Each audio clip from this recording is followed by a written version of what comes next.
Reciban un fraternal saludo de paz en nuestro Señor Jesucristo.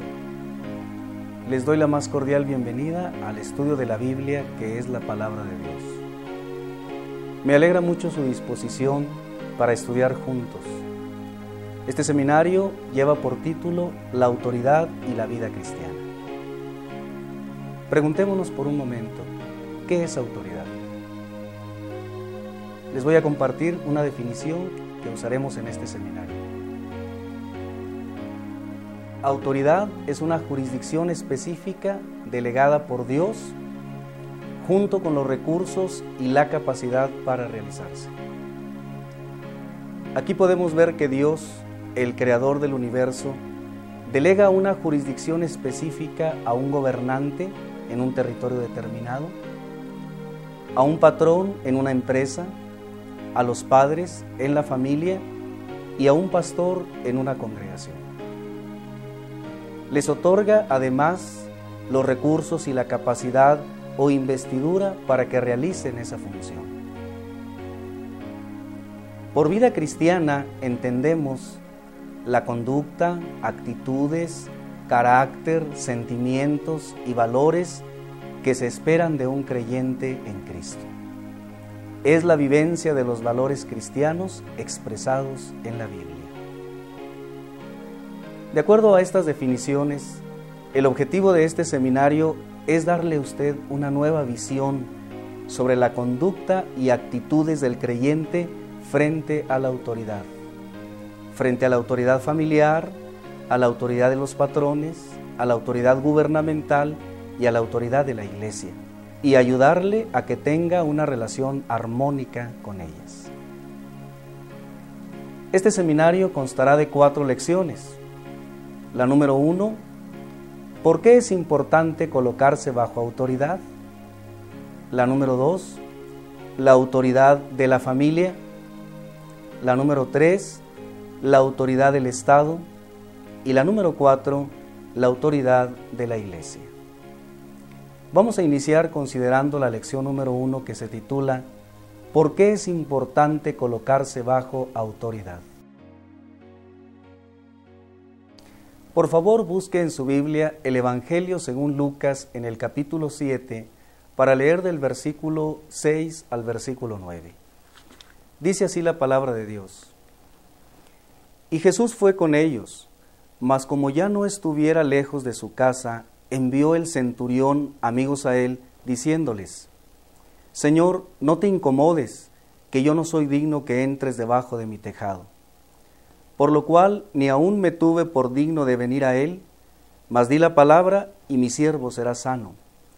Porque también yo soy hombre puesto en potestad, que tengo debajo de mí soldados, y digo a este, ve y va, y al otro, ven y viene, y a mi siervo, haz esto y lo hace.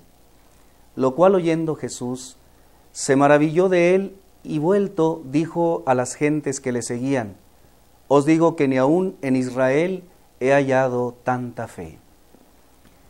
La historia que relata el evangelista habla de un centurión, un capitán romano al mando de 10 soldados, que tenía a un sirviente al que consideraba valioso y lo tenía en una gran estima, pero que este hombre estaba enfermo y a punto de morir. Cuando el centurión oyó que Jesús había entrado a la ciudad, le envió a unos ancianos para pedirle que fuera a su casa a sanar a su sirviente. Pero cuando el Señor iba camino a su casa, unos amigos del capitán le dicen que no es necesario que entre en ella, que tan solo diga la palabra y el enfermo sanaría. ¿Por qué pensaba así el centurión? Porque estaba convencido de la importancia que tiene la autoridad para garantizar la vida en una determinada comunidad. La autoridad es la responsable de establecer la seguridad de los menos fuertes, estableciendo límites para todos los individuos y así garantizar el bienestar común. El centurión, como él mismo lo dice, era un hombre que estaba puesto bajo autoridad y esa autoridad Él le concedía a Jesucristo, por lo cual Él le pidió que no fuera necesariamente a su casa. El creyente está puesto bajo la autoridad siguiente.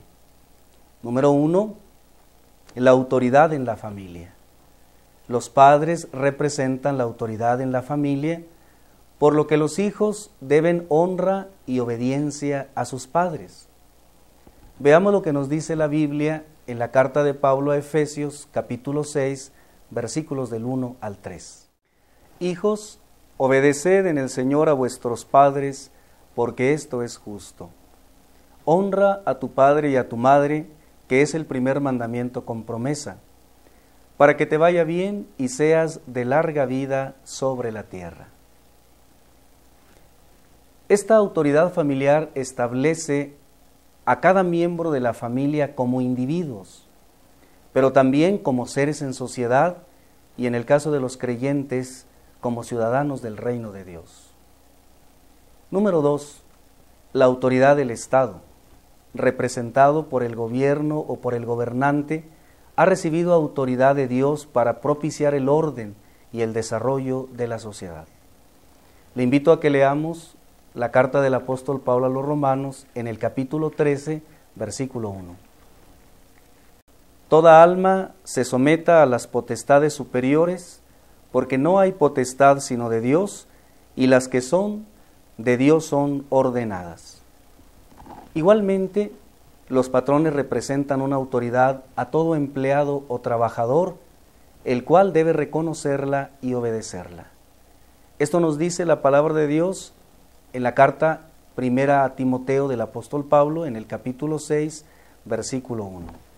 Todos los que están debajo del yugo de servidumbre tengan a sus señores por dignos de toda honra, porque no sea blasfemado el nombre del Señor y la doctrina.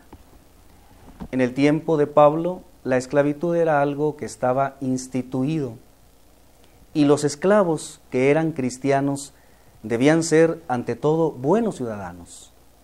Los amos tenían la oportunidad de ver en los esclavos cristianos no una doctrina subversiva, sino un poder transformador que promovía mejores ciudadanos. Número 3, la autoridad de la iglesia. La iglesia tiene en el pastor la autoridad que Dios ha establecido para la dirección de su pueblo. Esto nos lo dice la carta a los Hebreos en el capítulo 13, versículo 17. Obedeced a vuestros pastores y sujetaos a ellos, porque ellos velan por vuestras almas, como aquellos que han de dar cuenta, para que lo hagan con alegría y no gimiendo, porque esto no os es útil. Todo creyente enfrentará durante toda su vida situaciones y decisiones relacionadas con la autoridad. Cada situación pondrá a prueba su relación con el Señor y su habilidad para ver a sus distintas autoridades desde la perspectiva de Dios, o sea, como Dios lo establece en su palabra. El creyente reconoce como autoridad superior a Dios, a quien debe obediencia y sujeción total. Y sabe que las autoridades han sido autorizadas y establecidas por Dios como una forma de garantizar la armonía dentro de la sociedad, por lo que entienden que les deben obediencia y sujeción, pero como una forma de reconocimiento a la soberanía de Dios. La palabra de Dios establece que hay una serie de bendiciones que se cosechan al colocarse bajo la autoridad. Esta serie de bendiciones que Dios promete a los creyentes pueden ser descubiertas, y yo le invito a que la reflexionemos al leer los siguientes pasajes de la Biblia. Colosenses capítulo 3, versículo 20. Hijos, obedeced a vuestros padres en todo, porque esto agrada al Señor. Dios se agrada de la obediencia hacia los padres. Romanos capítulo 13, versículos 3 al versículo 5. Porque los magistrados no son para temor al que hace bien, sino al malo. ¿Quieres pues no temer la potestad? haz lo bueno y tendrás alabanza de ella, porque es ministro de Dios para tu bien. Mas si hicieres lo malo, teme, porque no en vano llevan el cuchillo, porque es ministro de Dios, vengador para castigo al que hace lo malo. Por lo cual es necesario que le estéis sujetos, no solamente por la ira, mas aún por la conciencia. Quiere decir entonces que el Estado alaba a los ciudadanos que hacen lo bueno. También, Primera de Pedro, capítulo 2, del versículo 18 al versículo 20, nos dice las siguientes palabras. Siervos, sed sujetos con todo temor a vuestros amos, no solamente a los buenos y humanos, sino también a los rigurosos. Porque esto es agradable, si alguno a causa de la conciencia delante de Dios sufre molestias padeciendo injustamente. Porque ¿qué gloria es si pecando vosotros sois abofeteados y lo sufrís? Mas si haciendo bien sois afligidos y lo sufrís, esto ciertamente es agradable delante de Dios. Primera a Tesalonicenses, capítulo 5, versículos del 12 al 13. Y os rogamos, hermanos, que reconozcáis a los que trabajan entre vosotros y os presiden en el Señor y os amonestan, y que los tengáis en mucha estima por amor de su obra. Tened paz los unos con los otros. El reconocimiento al pastor por su labor es algo bueno, de acuerdo a lo que nos acaba de decir el apóstol Pablo. El respeto y la sujeción a la autoridad se hace teniendo en cuenta en mente a Dios, nuestro Señor, como última instancia. Finalmente, nuestra obediencia es a Él. Le pido, analice el siguiente pasaje del apóstol Pablo. Y todo lo que hagáis, hacedlo de corazón, como para el Señor y no para los hombres, sabiendo que del Señor recibiréis la recompensa de la herencia, porque a Cristo al Señor servís. Colosenses capítulo 3, versículos 23 y 24. Podemos concluir diciendo que para el creyente es importante colocarse bajo autoridad, primero, porque las autoridades son instituidas por Dios, y segundo, porque la sujeción a ellas es, en último término, una sujeción a Dios mismo. Consecuentemente, Dios bendice a todos aquellos que se ponen bajo dicha autoridad.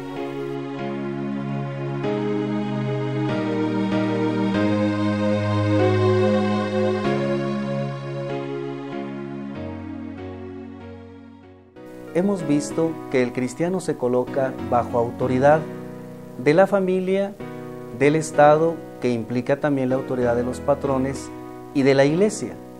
Esta lección la usaremos para analizar la autoridad de la familia. Lo primero que quiero compartir con ustedes es lo que llamaríamos la nueva humanidad. En la carta del apóstol Pablo a los Efesios, se nos da una descripción de lo que es la vieja humanidad, la humanidad que no ha sido aún salvada por Jesucristo. ¿Cuáles son sus características? Las podemos ver en la carta a los Efesios en el capítulo 2, del versículo 1 al 3 y el versículo 12. Y de ella recibisteis también vosotros, que estabais muertos en vuestros delitos y pecados, que en otro tiempo anduvisteis conforme a la condición de este mundo, conforme al príncipe de la potestad del aire, el espíritu que ahora obra en los hijos de desobediencia, entre los cuales todos nosotros también vivimos en otro tiempo, en los deseos de nuestra carne, haciendo la voluntad de la carne y de los pensamientos, y éramos por naturaleza hijos de ira como los demás. Que en aquel tiempo estabais sin Cristo, alejados de la República de Israel y extranjeros a los pactos de la promesa, sin esperanza y sin Dios en el mundo. Qué terrible la condición de aquellos que no han sido bendecidos con la salvación de Jesucristo. Un estado de muerte espiritual a causa de los pecados, servidumbre o esclavitud al mundo, a Satanás y a los deseos de nuestra carne, o sea, nuestra naturaleza pecaminosa, y merecedores del castigo de Dios. De igual forma, el hecho de estar sin Cristo y sin su salvación, sin acceso a las promesas de Dios para su pueblo, sin esperanza, y por si fuera poco y para concluir este estado tan lamentable de la humanidad lejos de Dios, sin Dios en el mundo. Una condición verdaderamente triste, ¿no le parece? Pero el amor de Dios fue tan grande hacia esa humanidad que quiso hacerla nueva.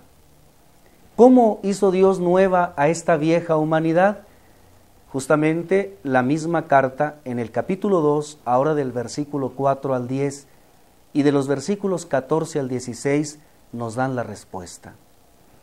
Empero Dios, que es rico en misericordia, por su mucho amor con que nos amó, aun estando nosotros muertos en pecados, nos dio vida juntamente con Cristo, por gracia sois salvos. Y juntamente nos resucitó, y asimismo nos hizo sentar en los cielos con Cristo Jesús, para mostrar en los siglos venideros las abundantes riquezas de su gracia en su bondad para con nosotros en Cristo Jesús. Porque por gracia sois salvos por la fe, y esto no de vosotros, pues es don de Dios. No por obras, para que nadie se gloríe, porque somos hechura suya, criados en Cristo Jesús para buenas obras, las cuales Dios preparó para que anduviésemos en ellas. Porque Él es nuestra paz, que de ambos hizo uno, derribando la pared intermedia de separación, dirimiendo en su carne las enemistades, la ley de los mandamientos en orden a ritos, para edificar en sí mismo los dos en un nuevo hombre, haciendo la paz, y reconciliar por la cruz con Dios a ambos en un mismo cuerpo, matando en ella las enemistades. ¿Cómo Dios hizo nueva a esta vieja humanidad? Dándole vida a esa humanidad juntamente con Cristo, salvándola por su gracia, por su voluntad y decisión, como un don o un regalo de amor. El requisito, la fe, creer en Jesús como único y suficiente Salvador y Señor de la vida. ¿Qué recibe el ser humano, la humanidad, al creer en Jesús?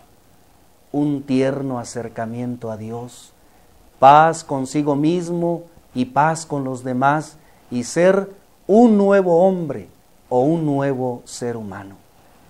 Fíjese usted lo que nos dice Efesios capítulo 2, versículo 15.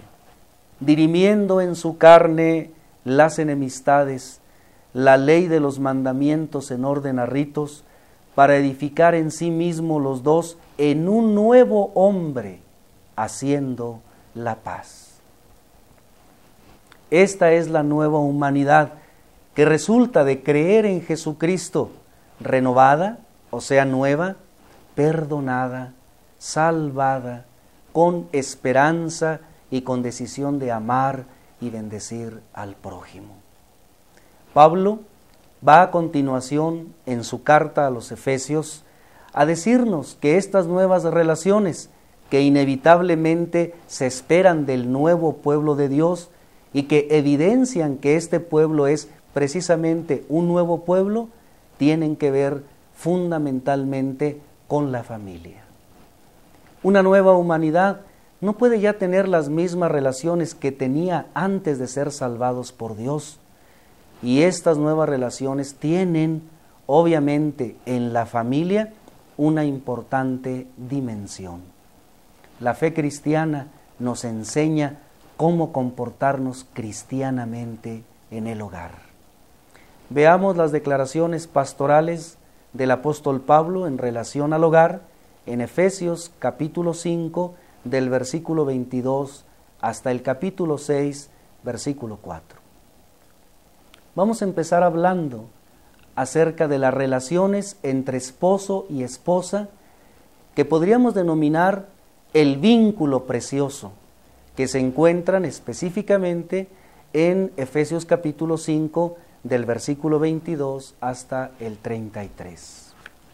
Las casadas estén sujetas a sus propios maridos como al Señor, porque el marido es cabeza de la mujer, así como Cristo es cabeza de la iglesia, y Él es el que da la salud al cuerpo. Así que, como la iglesia está sujeta a Cristo, así también las casadas lo estén a sus maridos en todo.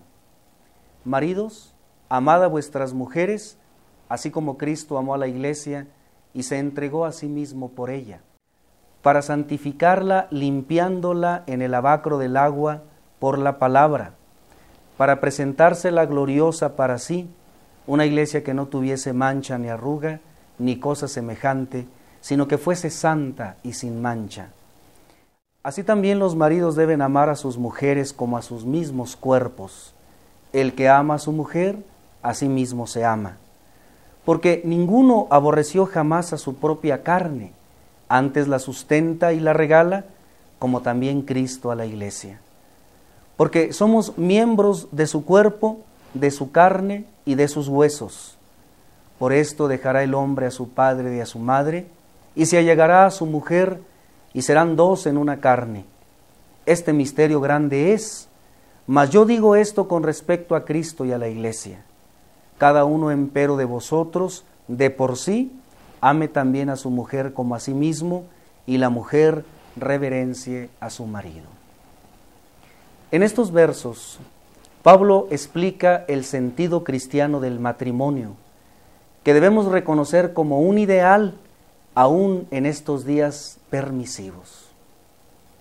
Incluso cuando en la práctica se está muy lejos de alcanzar este ideal, siempre ha estado presente en las mentes y en los corazones de las personas que viven en un ambiente cristiano. El matrimonio se considera la unión perfecta de cuerpo, mente y espíritu entre un hombre y una mujer.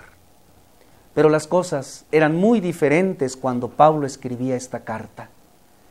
En este pasaje, Pablo estaba proponiendo un ideal que brillaba con una pureza radiante en un mundo inmoral. ¿Cómo era ese mundo inmoral en el que Pablo vivía? Los judíos tenían una opinión muy baja acerca de las mujeres.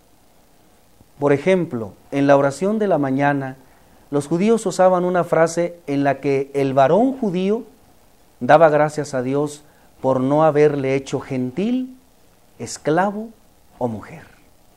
Para la ley judía, la mujer no era una persona, sino una cosa. No tenía ningunos derechos legales, era posesión absoluta de su marido, que podía hacer con ella lo que quisiera. En tiempos de Pablo, el vínculo matrimonial estaba en peligro hasta entre los judíos, de tal manera que la misma institución del matrimonio estaba amenazada. Tanto que las jóvenes judías se negaban a casarse, ya que su posición como esposas era tan incierta. La situación era todavía peor, mucho peor en el mundo griego y por supuesto en la capital del imperio, que era Roma. Este era el trasfondo en el cual Pablo escribió este ideal del matrimonio cristiano. En este precioso pasaje no estaba exponiendo ideas que todo el mundo aceptara. Estaba llamando a las personas a una nueva pureza y a una nueva relación en su vida matrimonial. No se puede exagerar el efecto purificador del cristianismo en el hogar, en el mundo antiguo, ni los beneficios que trajo a las mujeres. ¿Cuál es la enseñanza central de Pablo sobre el matrimonio en estos pasajes? Podemos resumirla de la siguiente manera: que el matrimonio cristiano es la relación más preciosa de la vida, cuyo único paralelo es la relación entre Cristo y la iglesia. Pero cuando se lee aisladamente el versículo 22 que dice: las casadas estén sujetas a sus propios maridos como al Señor, se ve como si la esencia de este pasaje fuera la subordinación de la mujer hacia el marido.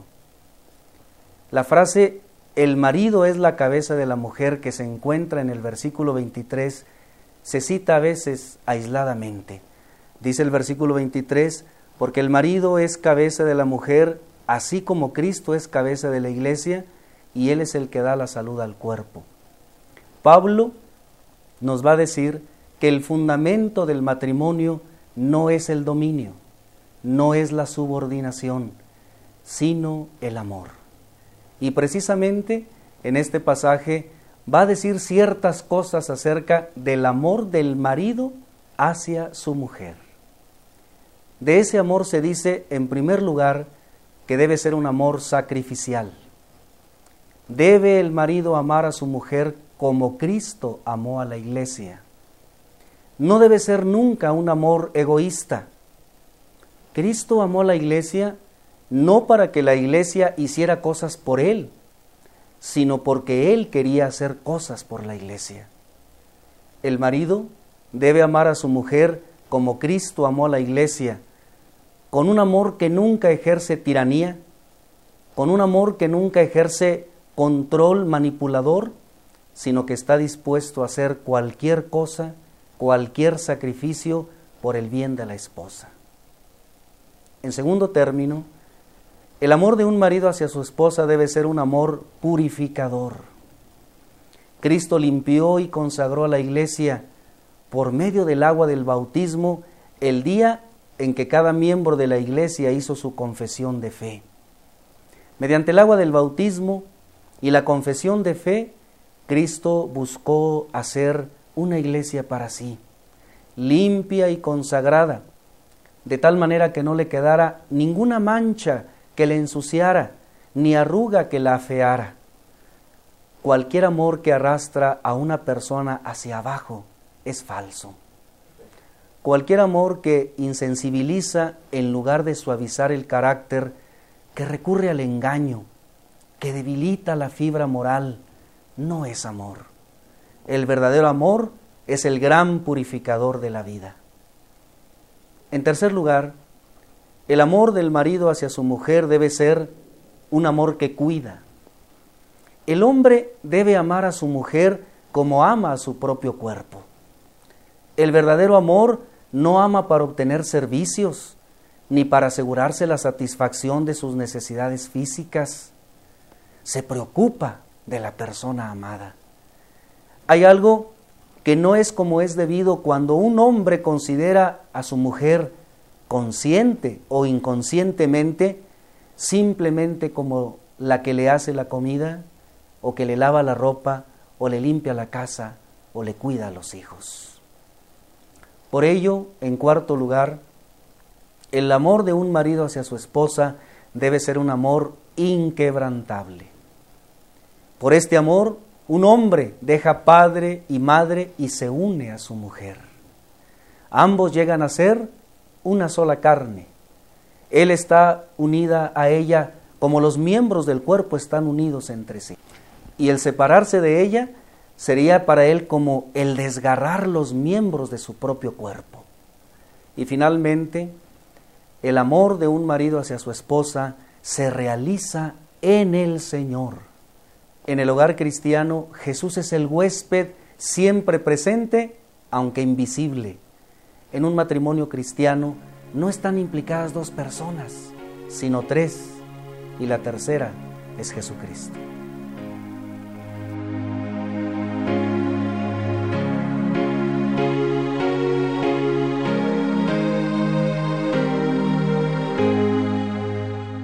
Veamos ahora cómo deben ser las relaciones en un hogar cristiano entre padres e hijos.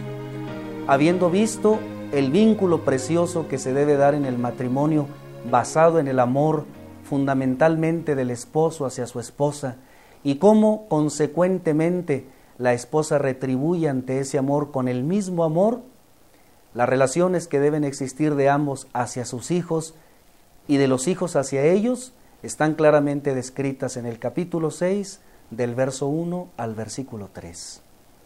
Hijos, obedeced en el Señor a vuestros padres, porque esto es justo. Honra a tu padre y a tu madre, que es el primer mandamiento con promesa, para que te vaya bien y seas de larga vida sobre la tierra. Si la fe cristiana hizo mucho por las mujeres, como ya hemos visto, hizo aún mucho más por los niños. La civilización romana contemporánea de Pablo incluía algunos aspectos que les hacía la vida muy peligrosa a los niños. Existía lo que se llamaba la patria potestas, el poder del padre. Bajo la patria potestas, un padre romano tenía un poder absoluto sobre sus hijos. Podía, aunque usted no lo crea, venderlos como esclavos, hacerlos trabajar en sus tierras hasta con cadenas, podía castigarlos como quisiera e incluso condenarlos a la muerte. La civilización romana era realmente despiadada con los niños enfermos o deformes. Si con los niños que no tenían ninguna deformidad, la patria potestas tenía un poder absoluto sobre ellos, imagínese cómo era un niño tratado cuando tenía alguna enfermedad o deformidad. Un niño que presentara síntomas de debilidad y malformación tenía realmente pocas probabilidades de sobrevivir. El consejo de Pablo a los padres y a los hijos se situaban en este triste trasfondo. Preguntémonos, ¿cuáles son las características pastorales de Pablo sobre las relaciones entre padres e hijos cristianos? Es muy claro que, por un lado, Pablo les impone a los hijos la obediencia y el respeto hacia sus padres. Dice que este es el primer mandamiento. Posiblemente quiere decir que era el primer mandamiento que un hijo cristiano aprendía de memoria. Para Pablo, entonces, respetar a los padres no era solamente de labios para afuera. La verdadera manera de honrar a los padres es obedecerlos, honrarlos y no darles disgustos. Pero Pablo ve que existe la otra cara de la moneda. Y el versículo 4 nos dice cuál es la responsabilidad que tenemos los padres hacia nuestros hijos. Y la palabra es muy clara. Y vosotros, padres, no provoquéis a ir a vuestros hijos, sino criadlos en disciplina y amonestación del Señor. Es curioso que Pablo repita esta misma disposición, pero mucho más expresamente en Colosenses capítulo 3, versículo 21, en donde podemos leer lo siguiente: Padres, no irritéis a vuestros hijos, porque no se hagan de poco ánimo. ¿Qué les dice Pablo a los padres? ¿Qué nos dice a los padres? Que no hagamos rabiar a nuestros hijos. Hay tres maneras de ser injustos con los hijos. Hay tres maneras de hacerlos rabiar y de exasperarlos. La primera de ellas es que podemos, como padres, olvidar que las cosas sí cambian y que las costumbres de la generación no tienen por qué ser de la siguiente generación. La segunda manera de ser injustos con los hijos es que, como padres, podemos ejercer tal control que es un insulto a la educación de nuestros hijos. El mantener a un hijo demasiado tiempo en la andadera, por ejemplo, equivale a decir que no nos fijamos en él, lo que equivale a decir que no tenemos confianza en la manera como lo hemos criado. Es mejor equivocarse por exceso de confianza que equivocarse por defecto de confianza.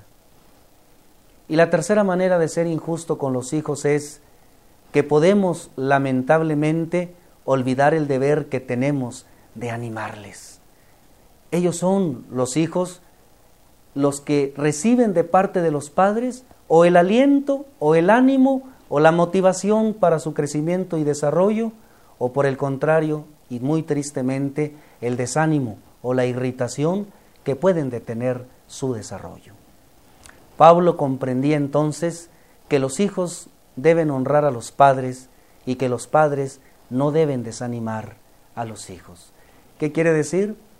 Que la honra es todavía superior a la obediencia, porque aun cuando un hijo es adulto, quizá ya no tenga que obedecer al pie de la letra las instrucciones de un padre que ya no lo va a poder tratar como un niño.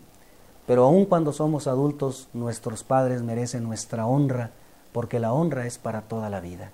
Y un padre, cuando tiene en proceso de formación a sus hijos, sabe que su principal labor es no desanimarlos, sino animarlos, orientarlos en el camino del Señor. Cuando podemos ver estas nuevas relaciones que se dan por un efecto natural de haber creído en Cristo, entonces nos gozamos en la vida cristiana. ¿Por qué?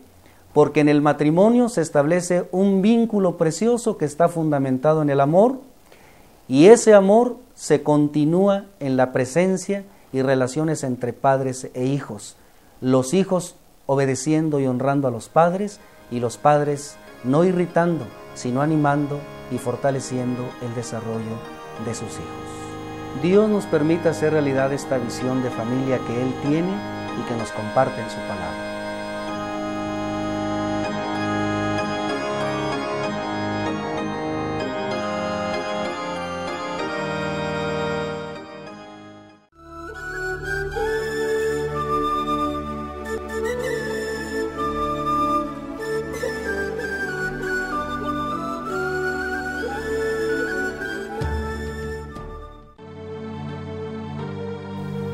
Iniciemos preguntándonos, ¿concede la Biblia autoridad al Estado?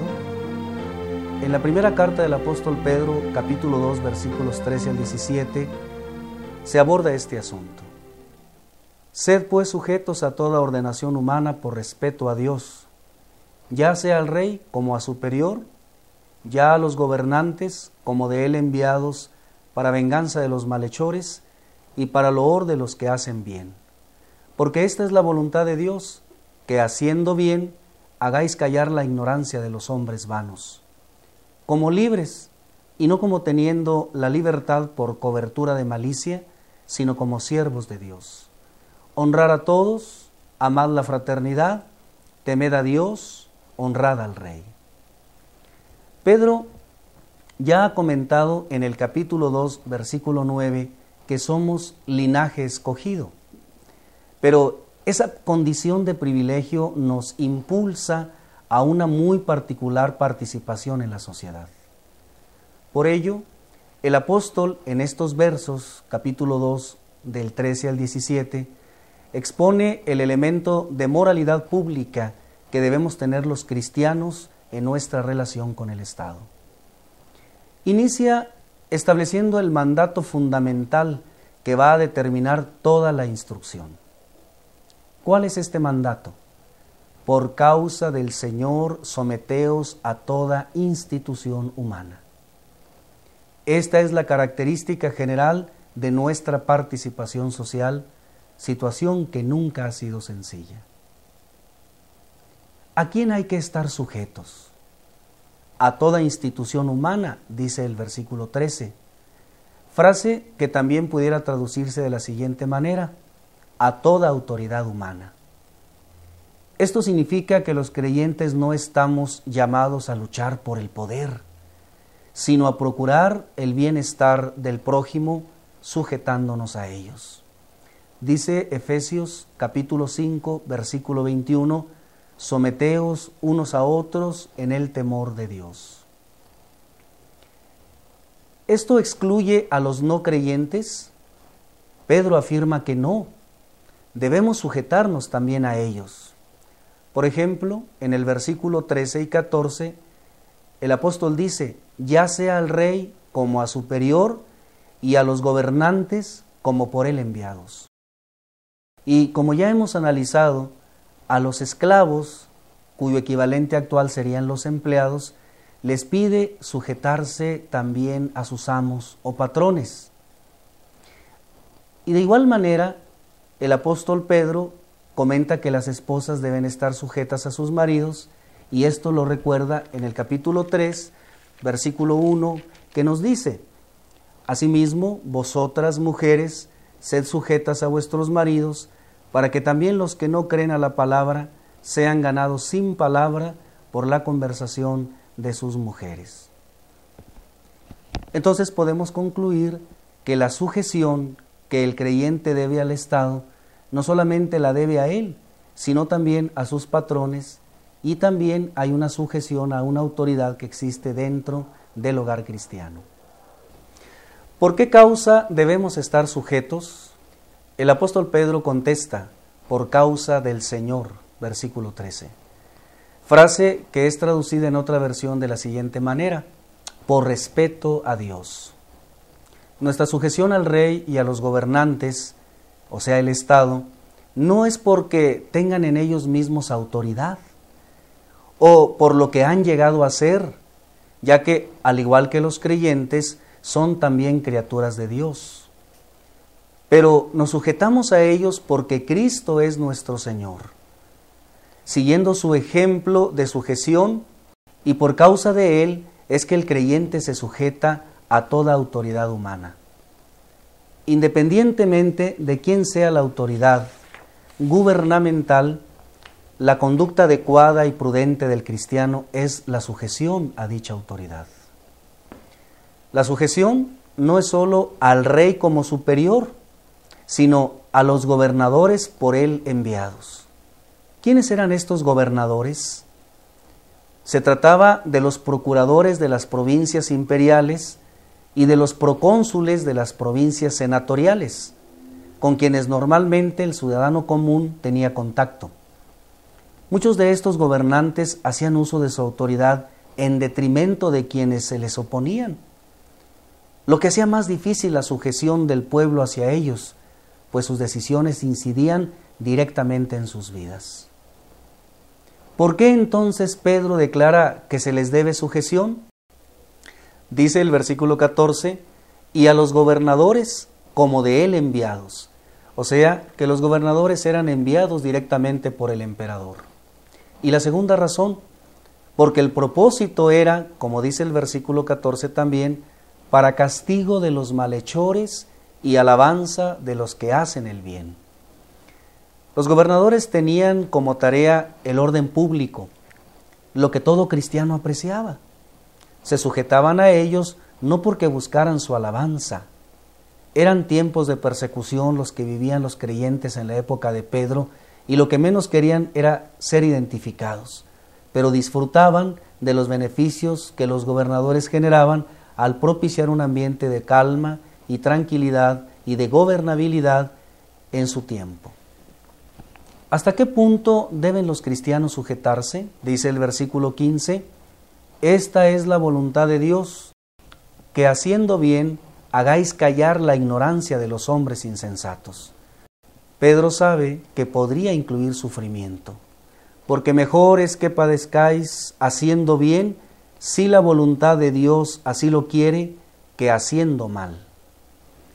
Tal padecimiento sería por el hecho de ser cristianos, no por otro tipo de acusación.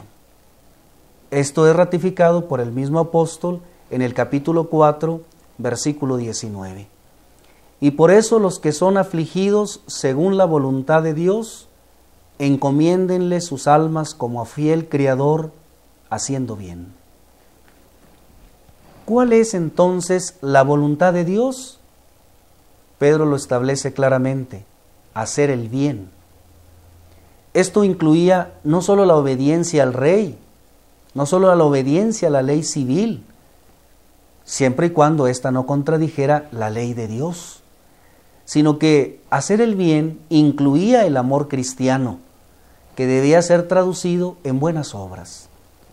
El amor cristiano es mayor que el deber como ciudadanos, y que incluso los que no eran creyentes llegaban a admirar en un cristiano. El apóstol Pedro establece en el capítulo 2, versículo 12, las siguientes palabras: teniendo vuestra conversación honesta entre los gentiles, para que en lo que ellos murmuran de vosotros como de malhechores, glorifiquen a Dios en el día de la visitación, estimándoos por las buenas obras. Qué testimonio tan especial daban los creyentes que, al ser obedientes a las leyes civiles, al estar sujetos a los gobernadores y al emperador, al llevar a cabo una vida pública, social, de bienestar hacia los demás, hacia el prójimo, y al amarse entre ellos, hacían que la gente los admirara y que al ver sus buenas obras sintieran respeto por la vida cristiana que ellos llevaban. ¿Qué generaba hacer el bien? El apóstol Pedro lo declara en el versículo 15: hagáis callar la ignorancia de los hombres insensatos. Esta frase, que también puede traducirse de la siguiente manera: harás enmudecer las acusaciones ignorantes de los hombres insensatos. Hacer el bien generaba delante de las personas que no eran creyentes el hecho de que pudiera abatirse la calumnia.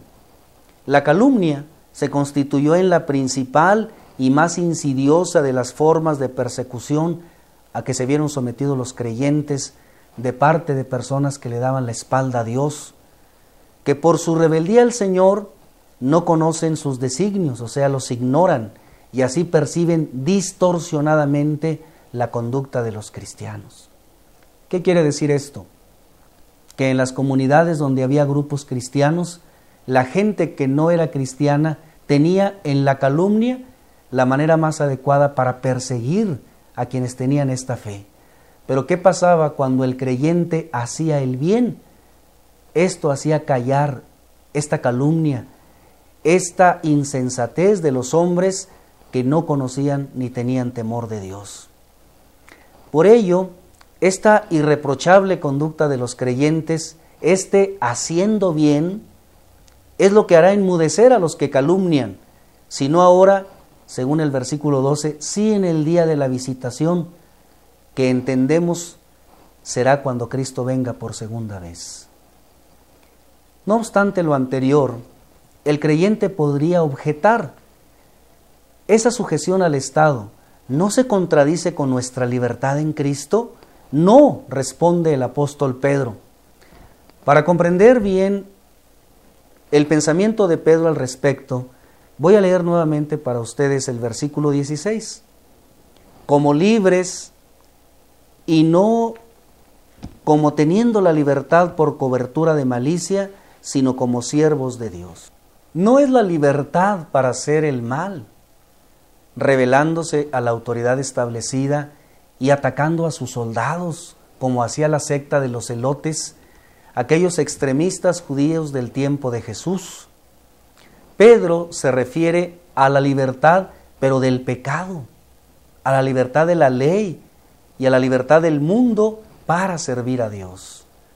El Señor nos ha hecho libres no para ser autónomos.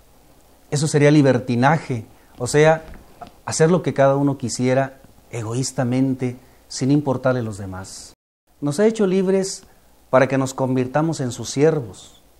Ahí, en el servicio a Dios, se encuentra la libertad verdadera. Así lo dice Pablo en Romanos capítulo 6, versículo 22. Mas ahora, librados del pecado y hechos siervos de Dios, tenéis por vuestro fruto la santificación y por fin la vida eterna. Como siervos de Dios, la reacción propia de los creyentes es hacer el bien, lo que incluye, por supuesto, la sujeción al Estado.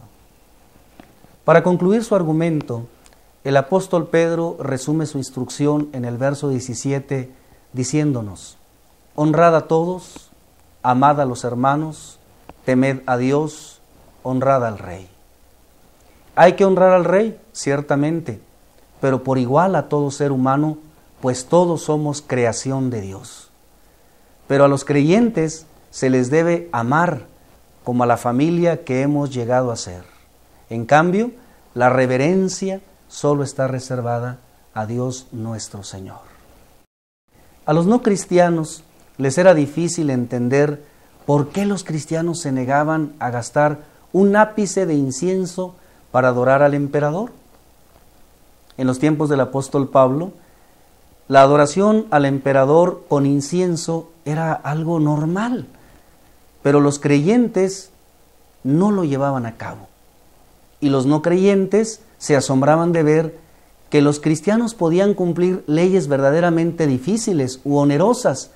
¿Y por qué razón se negaban a cumplir algo que les implicaba tan solo un tiempo muy pequeño y un gasto muy bajo. Bueno, este ejemplo ilustra la adecuada relación de los creyentes con el Estado. Le debían sujeción como siervos de Dios, pero solo a Dios le debían la obediencia total. Si había alguien a quien adorar, era a Dios solamente, y aunque la adoración al emperador fuera algo muy sencillo, el creyente no estaba dispuesto a adorar jamás a un hombre, porque esa adoración solo le pertenecía a Dios.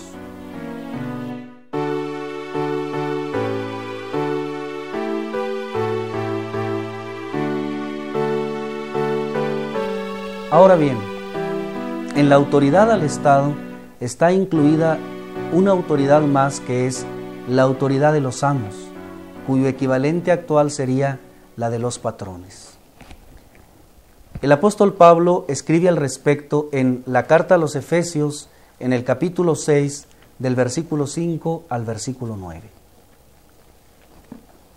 Dice así: Siervos, obedeced a vuestros amos según la carne, con temor y temblor, con sencillez de vuestro corazón, como a Cristo, no sirviendo al ojo, como los que agradan a los hombres, sino como siervos de Cristo, haciendo de ánimo la voluntad de Dios, sirviendo con buena voluntad, como al Señor y no a los hombres, sabiendo que el bien que cada uno hiciere, esto recibirá del Señor, sea siervo o sea libre.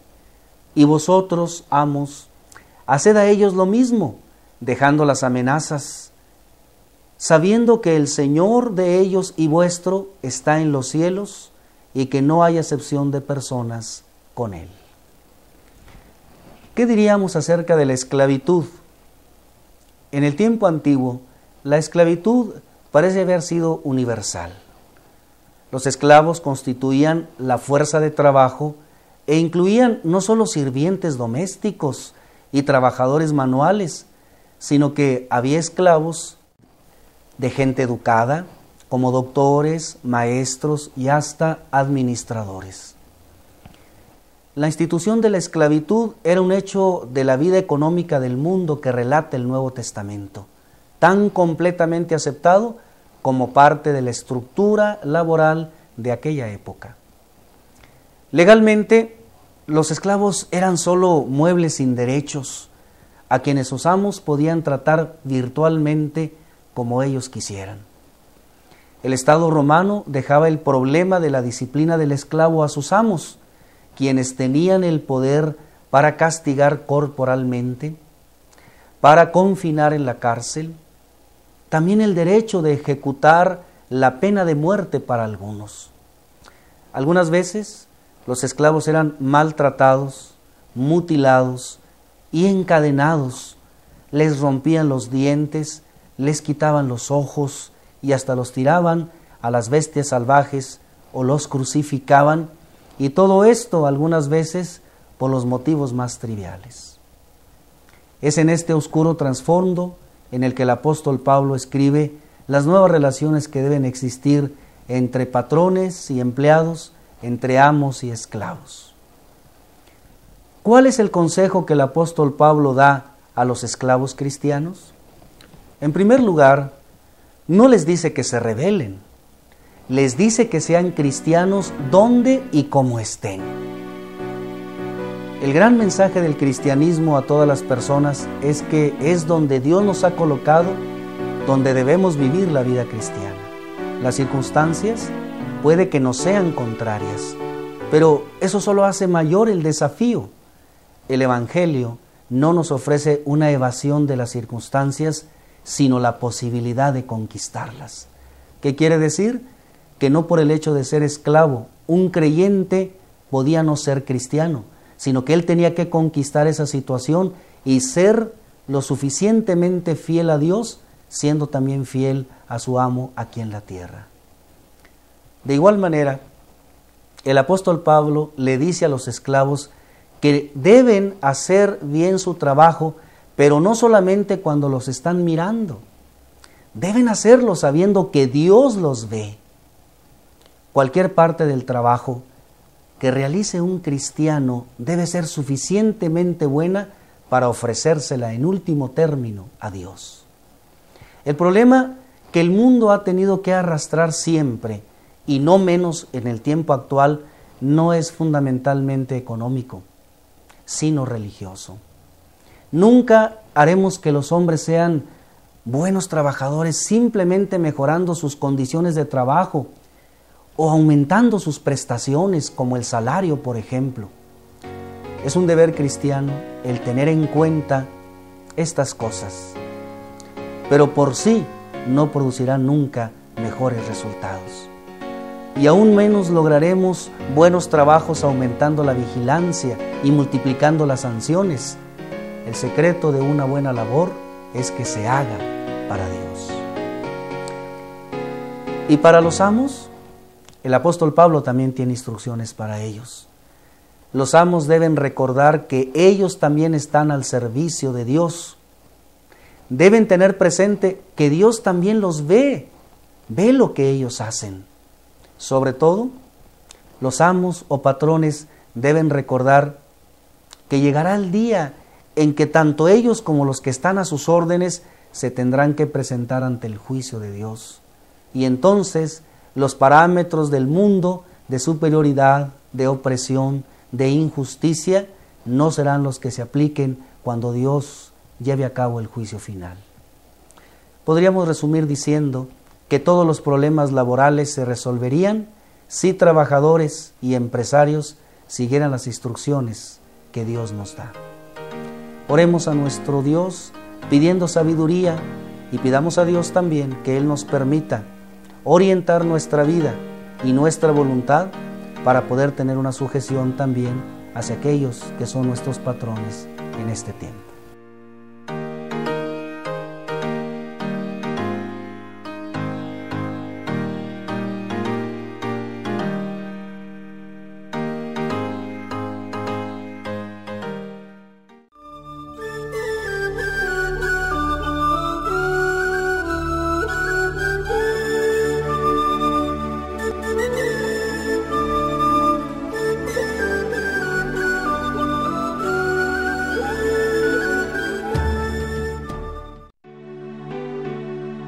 Dios les bendiga.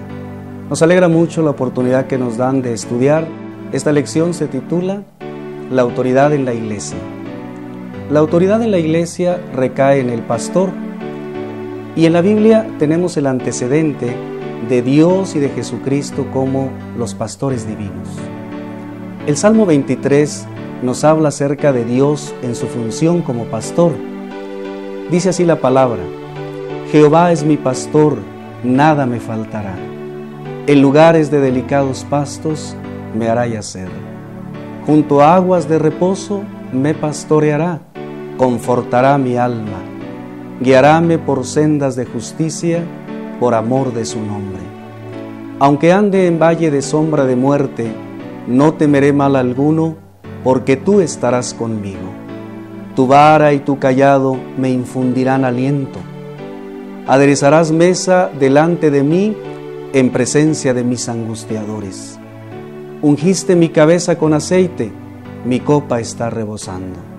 Ciertamente el bien y la misericordia me seguirán todos los días de mi vida, y en la casa de Jehová moraré por largos días. Con el cuidado de Dios como pastor, el salmista David afirma: nada me faltará. Sabe que Dios como pastor divino en delicados pastos me hará descansar.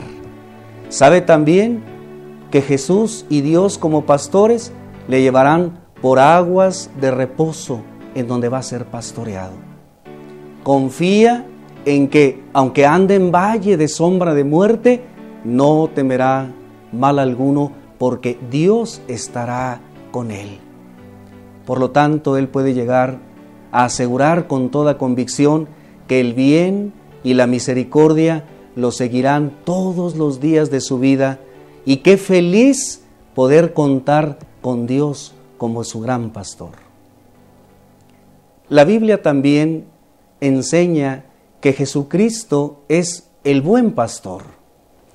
El Evangelio según Juan, en el capítulo 10, versículos del 1 al 4, nos señalan esta función pastoral de Jesucristo. Dice así la palabra: de cierto os digo, el que no entra por la puerta en el corral de las ovejas, mas sube por otra parte, el tal es ladrón y robador. Mas el que entra por la puerta, el pastor de las ovejas es. A éste abre el portero, y las ovejas oyen su voz, y a sus ovejas llama por nombre y las saca. Y como ha sacado fuera todas las propias, va delante de ellas, y las ovejas le siguen porque conocen su voz. Jesús, como buen pastor, entra por la puerta del redil de sus ovejas. Y las ovejas conocen su voz, y Él las llama a cada una por su nombre, porque las conoce. Luego las saca del redil y se pone al frente de ellas para guiarlas. Las ovejas lo conocen y confían en Él. Por ello es que lo pueden seguir sin vacilar. Por ello podemos decir que el pueblo de Dios, que es su iglesia, son o somos las ovejas del Señor. Así lo dice, por ejemplo, el Salmo 100, versículo 3. Reconoced que Jehová, Él es Dios. Él nos hizo y no nosotros a nosotros mismos. Pueblo suyo somos y ovejas de su prado. Con el pastorado divino de Dios como el gran pastor, con el pastorado de Jesús, que es el buen pastor, se prometió también al pueblo de Dios que llegaría el tiempo en que tendrían pastores que los apacentaran. Esta promesa está escrita en el libro del profeta Jeremías, en el capítulo 3, versículo 15. Y os daré pastores según mi corazón, que os apacienten de ciencia y de inteligencia. Los pastores, llamados en la Biblia, especialmente en el Nuevo Testamento, ancianos, también llamados obispos, eran los responsables del cuidado de la iglesia. Así lo describe el libro de los Hechos en el capítulo 20, cuando el apóstol Pablo señala precisamente a los ancianos, a los obispos, o sea, a los pastores de la iglesia en Éfeso, una serie de recomendaciones y puntualizaciones sobre su trabajo. Dice así el capítulo 20, versículo 28 del libro de los Hechos. Por tanto, mirad por vosotros y por todo el rebaño en que el Espíritu Santo os ha puesto por obispos para apacentar la iglesia del Señor, la cual ganó por su sangre.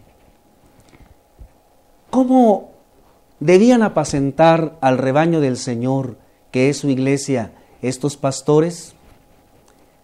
El apóstol Pedro, en su primera carta, nos establece con claridad la forma en que los pastores deberían apacentar a la grey.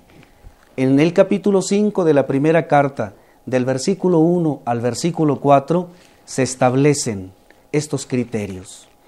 Dice así la palabra: ruego a los ancianos que están entre vosotros, yo anciano también con ellos, y testigo de las aflicciones de Cristo, que soy también participante de la gloria que ha de ser revelada, apacentad la grey de Dios que está entre vosotros, teniendo cuidado de ella, no por fuerza, sino voluntariamente, no por ganancia deshonesta, sino de un ánimo pronto, y no como teniendo señorío sobre las heredades del Señor, sino siendo dechados de la grey. Y cuando apareciere el príncipe de los pastores, vosotros recibiréis la corona incorruptible de gloria. En estos pasajes podemos ver que la labor pastoral debe basarse en dos principios fundamentales. El primero, la humildad. El rebaño es del Señor, no del pastor. Él es tan solo el administrador del dueño celestial, que es Dios. El segundo principio es que el pastor debe de tener corazón de pastor. El cuidado hacia las ovejas debe ser la prioridad del pastor, lo cual debe de hacerse con amor. Aquí podemos ver también en este pasaje 3 actitudes básicas que el pastor debe de tener para apacentar adecuadamente la grey del Señor. La primera de ellas, que no debe de ser por fuerza, sino voluntariamente.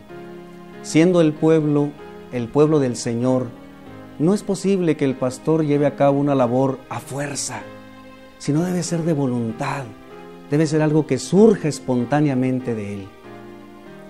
La segunda actitud básica es que no debe ser por ganancia deshonesta, sino que la labor pastoral debe hacerse con un ánimo pronto, que la alegría, que la intención del pastor sea bendecir a las ovejas del Señor.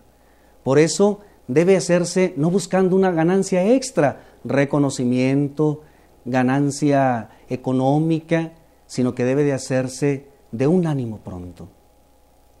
La tercera actitud básica es que el pastor no debe ejercer su labor pastoral teniendo señorío sobre los que están a su cuidado, sino siendo un ejemplo de la grey. La mejor forma de pastoreo de un hombre que Dios ha elegido para esta noble función es con su vida, con su testimonio, no tan solo con lo que hace, sino con su propia vida, con su testimonio. De esa manera, siendo un ejemplo de la congregación, es que puede guiarlos adecuadamente. La recompensa a la labor pastoral la dará el príncipe de los pastores, cuando Él aparezca en las nubes en su segunda venida. Así lo dice el apóstol Pedro: entonces el pastor recibirá la corona incorruptible de vida.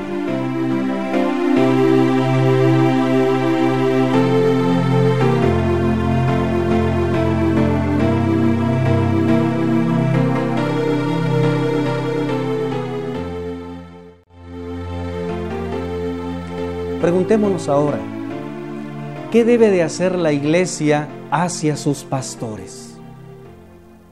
En primer lugar, la iglesia somos llamados a obedecer a nuestros pastores.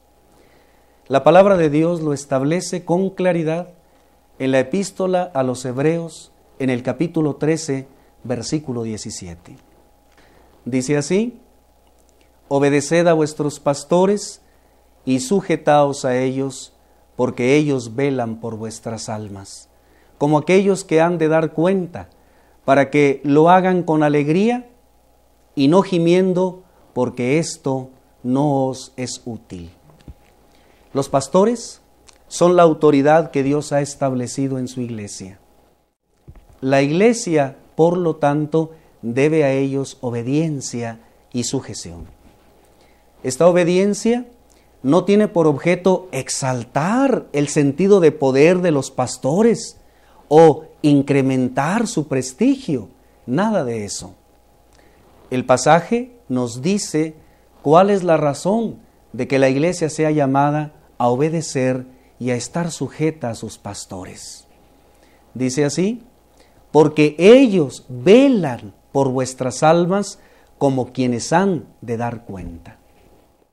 Se ha de obedecer para que al final del día los dirigentes, los pastores del Señor, vean que no perdieron ninguna de las almas que el Señor les encomendó a su cuidado y a su cargo. Se nos dice en el pasaje también cuál es el resultado de dicha obediencia, para que lo hagan con alegría, sin quejarse, porque esto no es provechoso.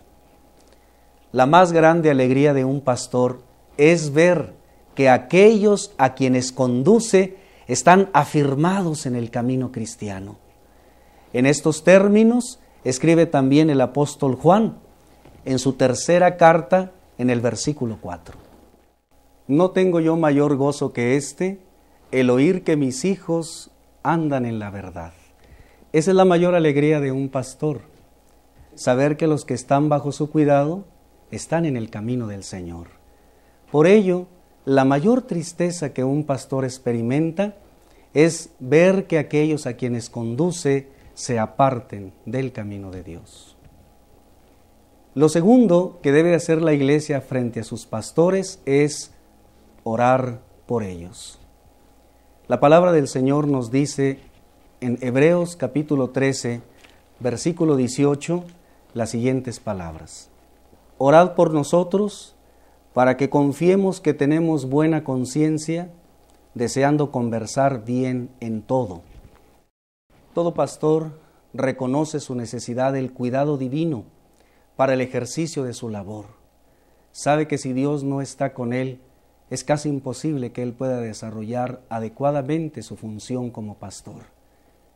El pastor depende de la guía de Dios en sus vidas. Por ello, la iglesia debe de estar constantemente orando al Señor, pidiendo a favor de sus pastores. Los pastores desean conducirse bien en todo, como dice la palabra, y la iglesia puede ayudar a que esto se lleve a cabo cada día, llevando a Dios en oración a su pastor. La tercera labor de la iglesia frente a su pastor es reconocer su labor. La palabra de Dios nos dice en la primera carta de Pablo a Timoteo, en el capítulo 5, versículo 17. Los ancianos que gobiernan bien sean tenidos por dignos de doblada honra, mayormente los que trabajan en predicar y enseñar. Cuando los pastores cumplen fielmente su trabajo, cuando son fieles al Señor y trabajan en la enseñanza y en la predicación de la palabra a la grey, son dignos de doblada honra, son dignos de doble honor. Ciertamente yo, dice el apóstol, como ausente en cuerpo, pero presente en espíritu, como si estuviera presente, he juzgado al que tal cosa ha hecho. En la iglesia en Corinto había un hombre que estaba cometiendo pecado de incesto. Era una situación verdaderamente grave debido a que este hombre estaba teniendo relaciones íntimas con la esposa de su padre, su madrastra. Un pecado tan grave que ni la sociedad romana aceptaba y que por supuesto que estaba prohibido en la ley de Moisés. Levítico capítulo 18, verso 8 lo prohibía. La desnudez de la mujer de tu padre no descubrirás, es la desnudez de tu padre. Pablo se extraña de que la iglesia no haya aplicado la disciplina de excomunión a este miembro. Les dice, ¿no debierais más bien lamentarlo y haber quitado de en medio de vosotros al que cometió tal acción? Es claro que excluir de la comunidad a este hombre tenía por objeto conservar la santidad de la iglesia. Así lo establece el propio apóstol Pablo en la primera carta a los Corintios, capítulo 3, versículos 16 y 17. ¿No sabéis que sois templos de Dios y que el Espíritu de Dios mora en vosotros? Si alguno violare el templo de Dios, Dios destruirá al tal, porque el templo de Dios, el cual sois vosotros, santo es. Pablo pide a la iglesia que reunida ratifique la sentencia de expulsión. Ciertamente yo, dice el apóstol, como ausente en cuerpo, pero presente en espíritu, como si estuviese presente, he juzgado ya al que tal cosa ha hecho. En el nombre de nuestro Señor Jesucristo, reunidos vosotros y mi espíritu, con el poder de nuestro Señor Jesucristo, el tal se ha entregado a Satanás para destrucción de la carne, a fin de que el espíritu sea salvo en el día del Señor Jesús. Una vez excluida, tal persona carecería de la protección que la iglesia ofrece contra el poder de Satanás, aunque siempre quedaría la esperanza de una enmienda. Dice Pablo, que el espíritu sea salvo. La iglesia en pleno, todos sus miembros reunidos, tiene la autoridad de disciplinar a un miembro en pecado.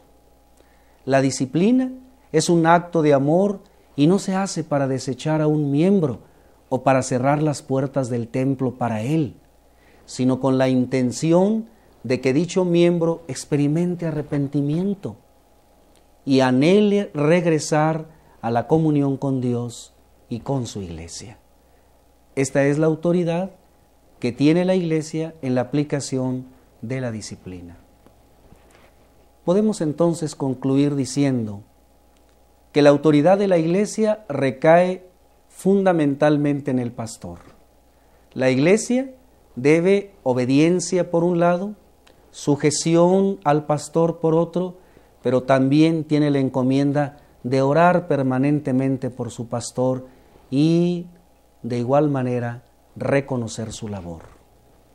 La iglesia en pleno debe también ejercer su autoridad de disciplinar a un miembro que se encuentra en pecado, pero no como un castigo, sino como un acto de amor para que ese miembro no se pierda. Pidamos al Señor que nos permita tener la humildad de reconocer, honrar, estar sujetos y obedecer a nuestros pastores.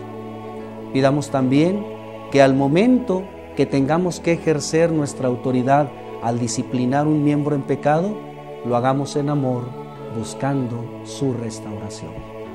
Que Dios les bendiga.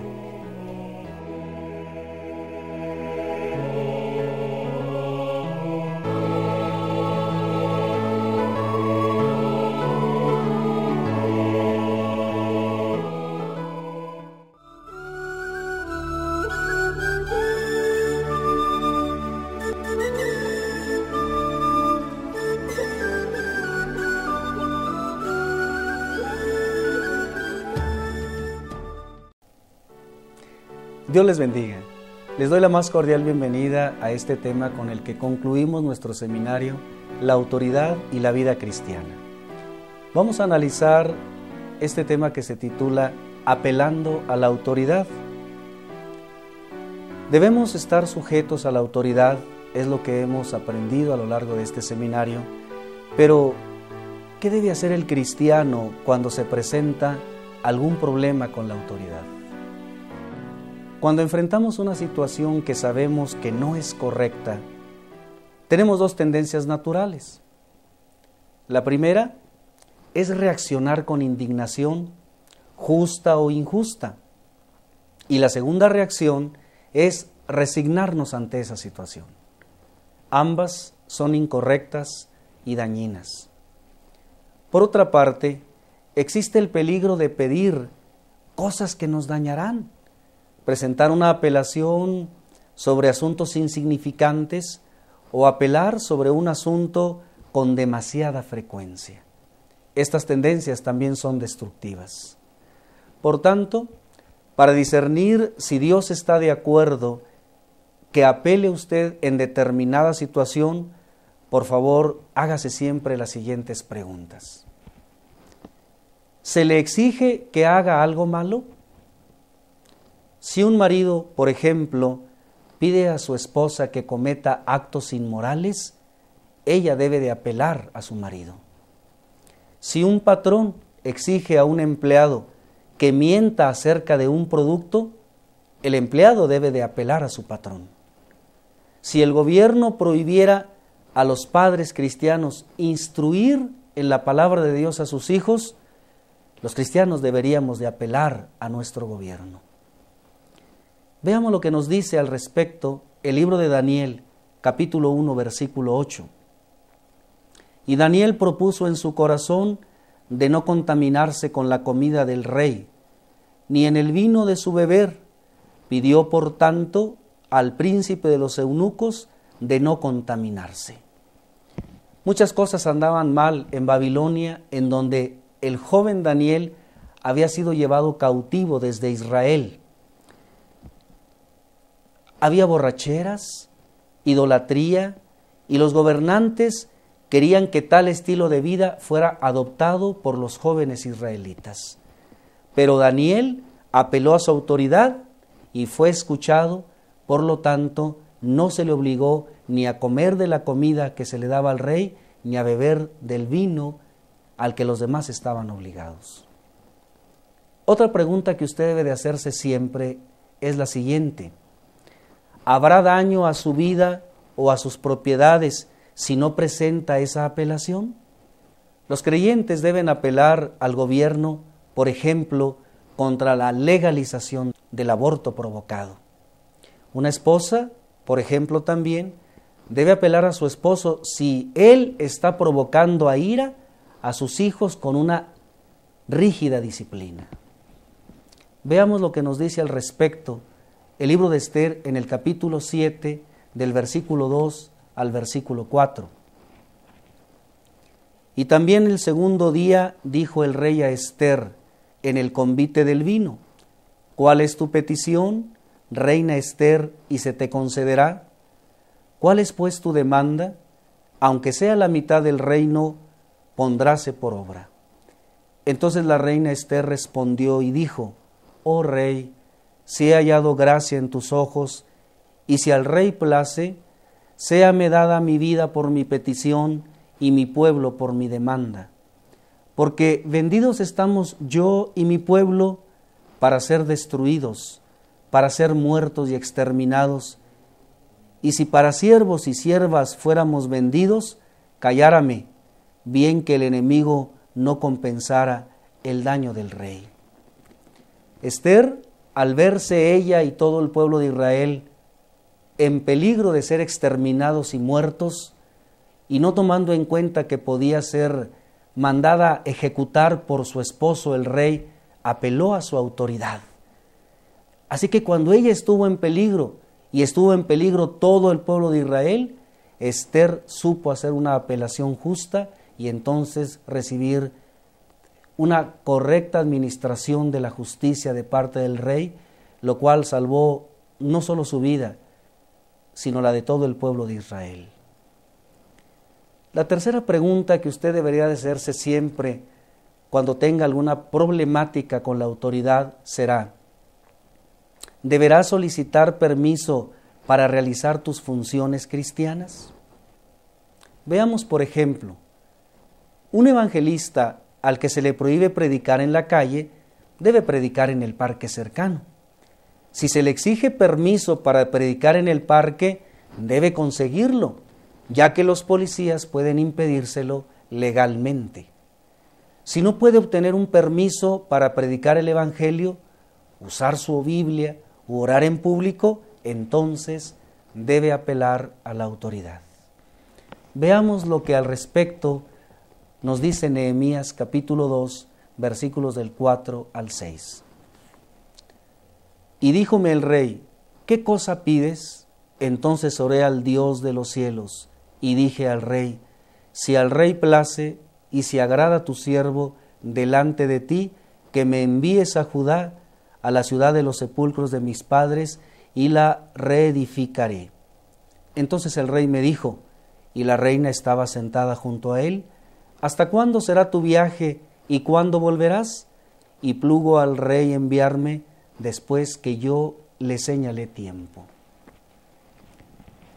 Nehemías solicitó un permiso para reconstruir los muros de Jerusalén y le fue concedido. La siguiente pregunta que usted debe de hacerse es: ¿cómo preparar y presentar una sabia apelación? Se nos describen muchas apelaciones en las Escrituras. Una de ellas la encontramos en el segundo libro de Samuel, en el capítulo 20, del verso 14 al verso 22. Dice así la palabra de Dios: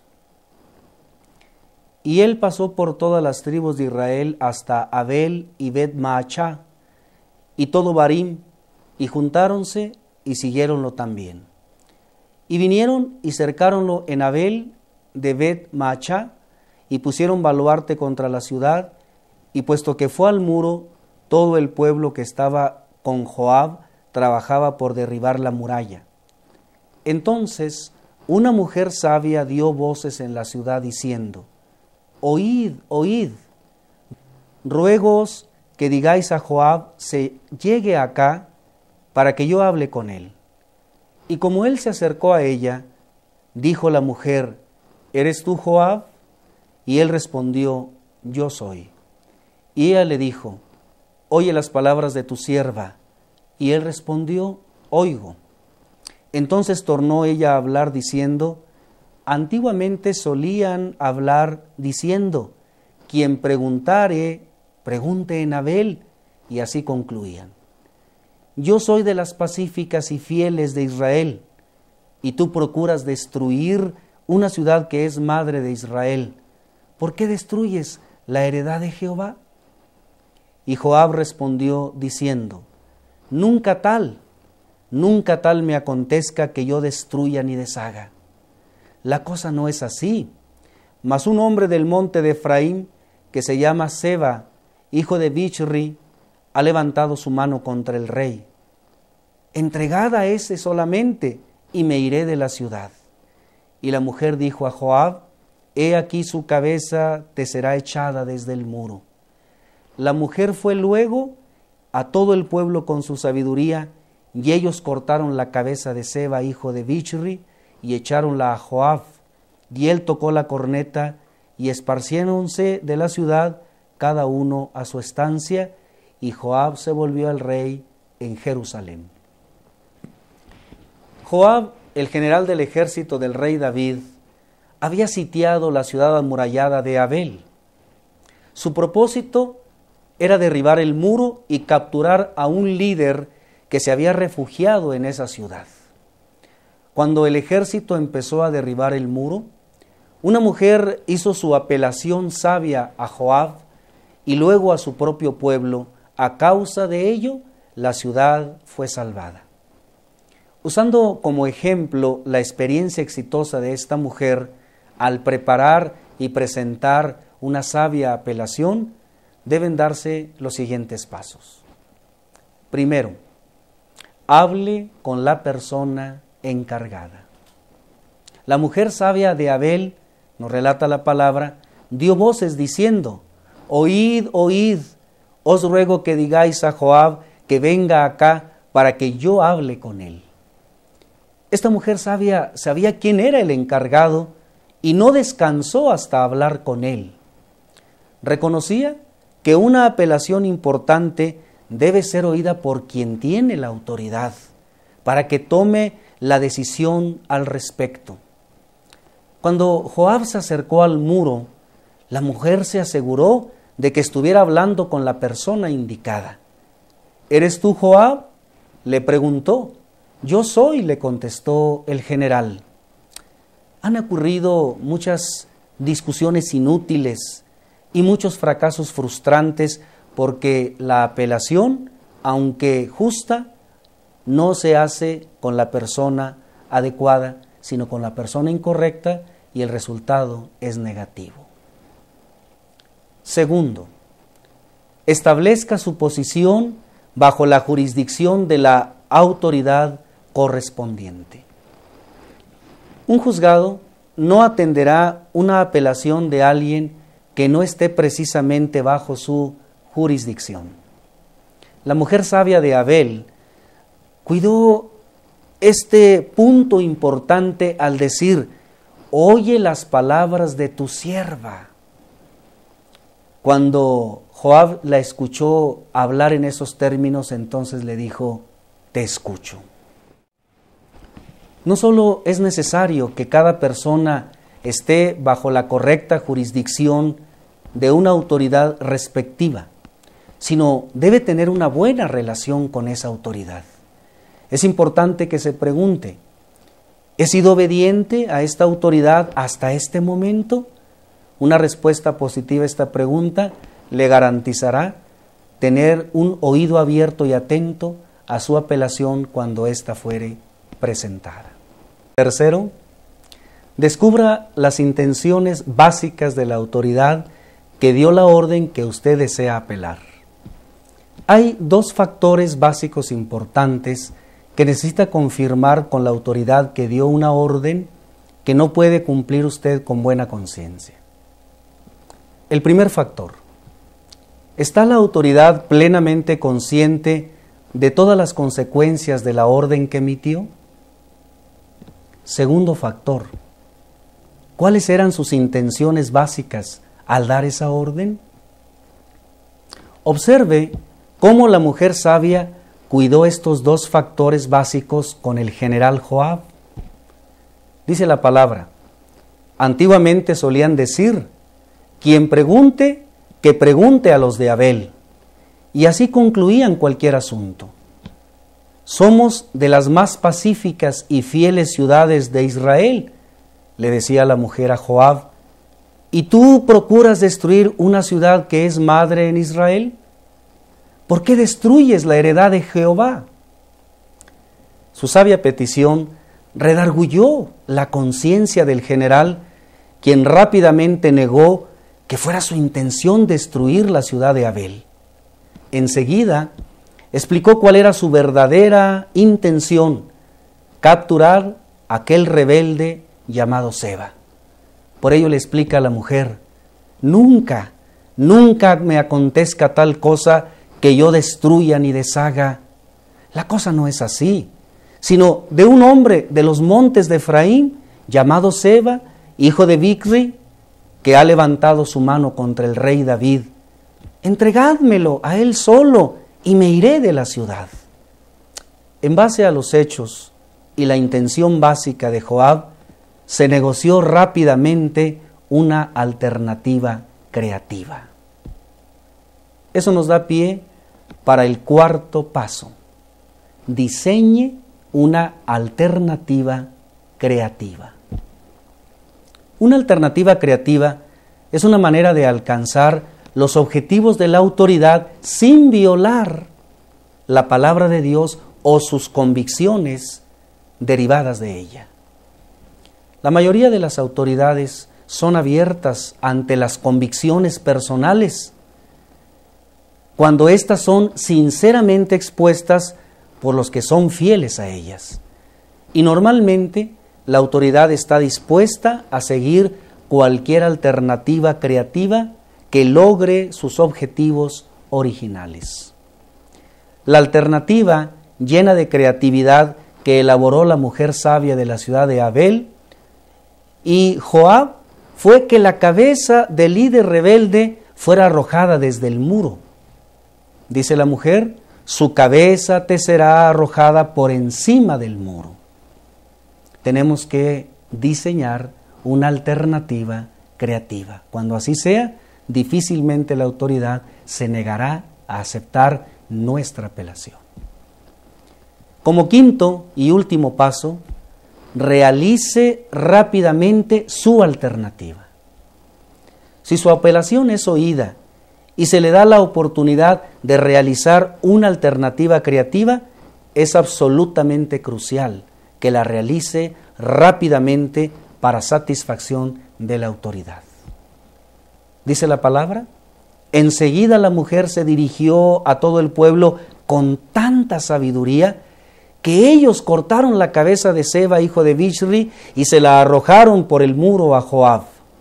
Tocó trompeta y se retiraron de la ciudad, cada uno a su tienda, mientras Joab regresó a Jerusalén junto al rey David. Vea cómo seguir paso a paso estos 5 nos ayudará a presentar con sabiduría nuestra apelación y tener una sabia respuesta de la autoridad a quien apelemos.